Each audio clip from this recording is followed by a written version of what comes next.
Bavandimwe muraho neza. Ubutumwa bw'uyu munsi ni ubutumwa bw'ihumure n'icyizere. Nubwo waba wanyuze mu bihe bikomeye, ndagira ngo nkwibutse ko Imana ikiriho kandi iracyaguha amahirwe mashya. Ahari ushobora kuba uri kwibaza ibyo waciyemo ejo, ushobora kuba uri kwibaza ibintu wanyuzemo ejo, ariko ndagira ngo nkwibutse ngo uyu munsi kurikira iyi video kugira ngo wumve amahirwe, wumve Imana igiye kuvugana nawe muri iyi video. Reka mbanze gusengere, cyo uretse kuva kuri iyi video mbanze ngusengere. Mwami Imana yacu, ngushimiye kubw'uko wemeye yuko ugiye kunyuza mu butumwa bwawe, ugiye kubwira uyu muntu uri kumva iyi video. Ndakwinginze kugira ngo uhaze kwifuza kwe n'ibyanyuze mu bigoye byinshi, n'ibyanyuze mu bibabaje byinshi. Ahari ashobora gutekereza ejo hashize hiwe akumva yuko nta kintu gishya ashobora kubona. Ahari ashobora gutekereza ibibi yakoze byose akumva yuko byamutandukanyije nawe, ariko namusengeye kugira ngo ungire umugororemo icyizere, yibuke yuko kuba akiri muzima gifite amahirwe yo kuba yahinduka. Ngaho rero Umwuka wera naza tuyobore muri iki kiganiro, kandi ayobore n'umuntu uri kumva iki kiganiro. Ngaho byose nubikora uko ushaka, ari mu izina ryawe Mwami Yesu Kristo mbyambaje urakoze, amen. Yes, ndagira ngo noneho mbabwire ngo uyu munsi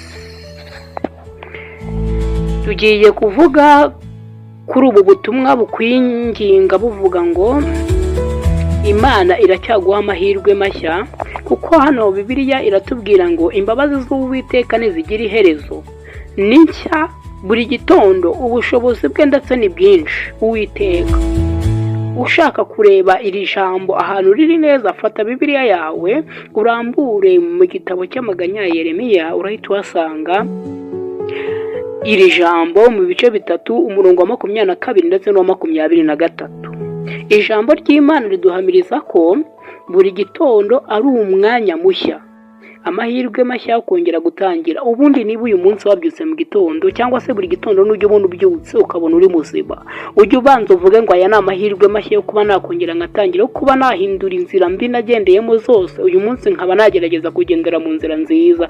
Rero niba nawe wumva ko hari ibibi wakoze, wihangayika uvuge ngo ubuse koko Imana iranze, ubuse koko Imana nanjye yambabarira. Imana yakubabarira.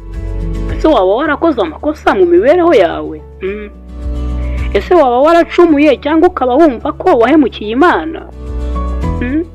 Ntugacike intege, Imana iracyagufiteho umugambi. Ndi kuguhumuriza nkwinginga ngo kuba ukiri muzima uracyafite amahirwe, uracyafite amahirwe yo kuba wava mu nzira mbi. Imana ntireba aho wavuye, ahubwo ireba aho ujya.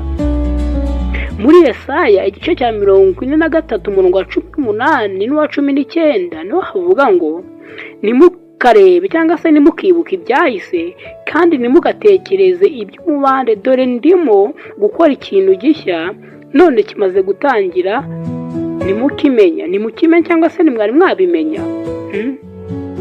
Rero ahangaha bishatse kutubwira ko Imana ntabwo ireba hahise hawe, ahubwo ireba ejo hawe. Nubwo waba waratsinzwe kenshi, ntibiguhagarika umutima, cyangwa se ngo ibingibi nabyo nta nubwo bijya bihagarika Imana.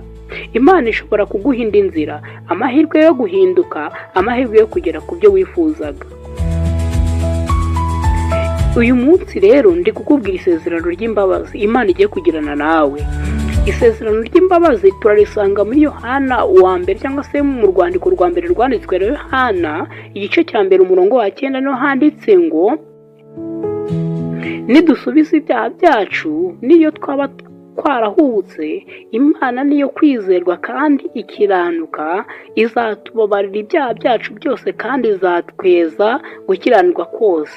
Amen. Nitwatura ibyaha byacu, hari abazasanga ari ku ijambo ryanditse ngo niyo yo kwizerwa kandi ikiranukira kutubabarira. Bizaterwa na Bibiliya uri gukoresha. Niyo mpamvu rero nkwinginga yuko iri jambo naryo ni isezerano ry'imbabazi. Niwatura ibyaha byawe kuko Imana yacu ari yo kwizerwa kandi ikabikiranukira kutubabarira, humura rero izakubabarira.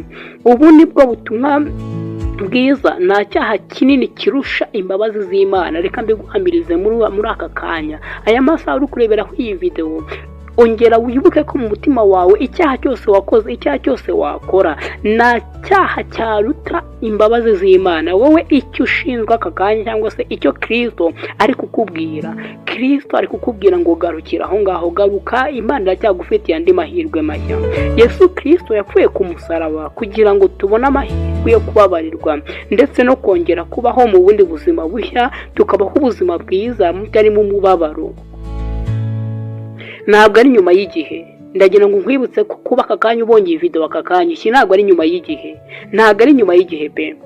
Muri Yeremiya igice cya 29 umurongo wa 11 niho handitse ngo kuko nzi imigambi mbafitiye ni iy'amahoro atari iyo kubateza ibyago, kugira ngo mbagabanye cyangwa se mbageze ejo hazaza ndetse n'icyizere. Menya yuko Imana igufiteho umugambi mwiza, ntabwo ari umugambi wo kuguteza ibyago cyangwa se kuguteza ibindi bibi. Nuhasoma neza muri Yeremiya igice cya 29 umurongo wa 11 urasanga yuko Imana ikigufiteho umugambi mwiza.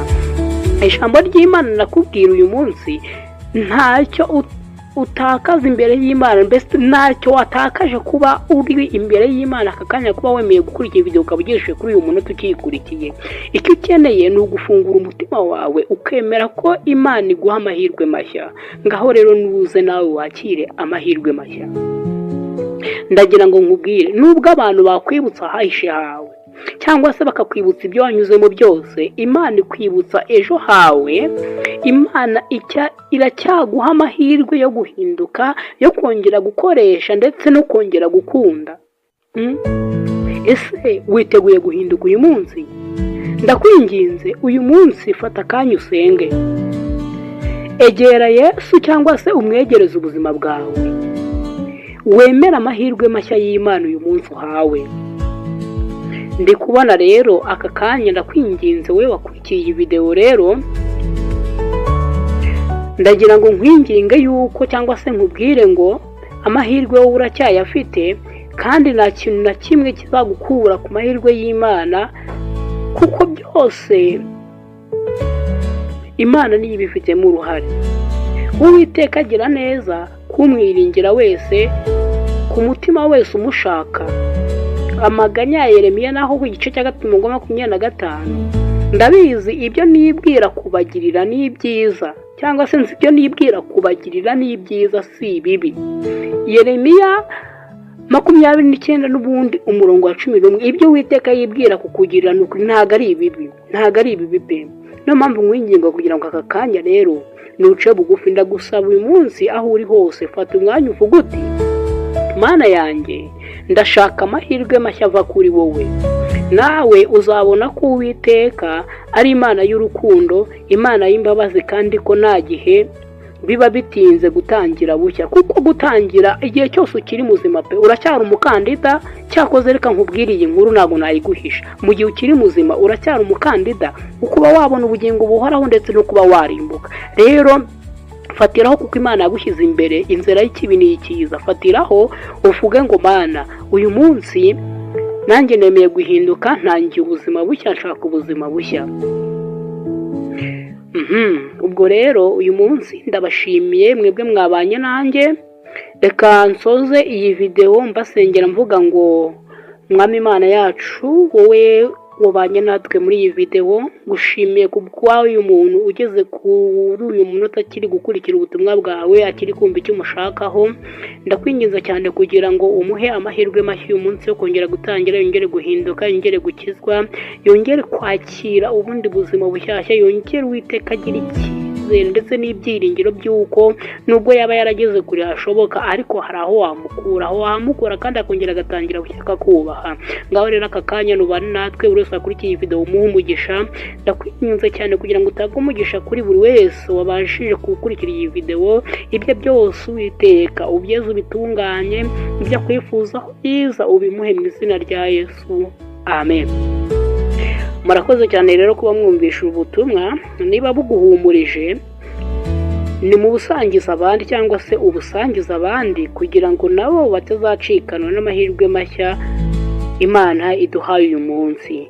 Ndakwinginze kugira ngo rero nukande subscribe, ukore kuri like ndetse usige na comment ushaka wanakandika niba ubutumwa bugufashije bakandika amen cyangwa ukandika ijambo alleluia muri comment section. Ubundi njye mwabanye yari Claude Tuyishime, ndabakunda cyane. Ubundi reka tuzahure mu kindi cyigisho cy'ubutaha. Uyu munsi nakubwiraga yuko Imana igufitiye andi mahirwe, ndetse amahirwe mashya yo kongera kubaho ukabaho mu gakiza. Ndabakunda cyane. Ciao ciao.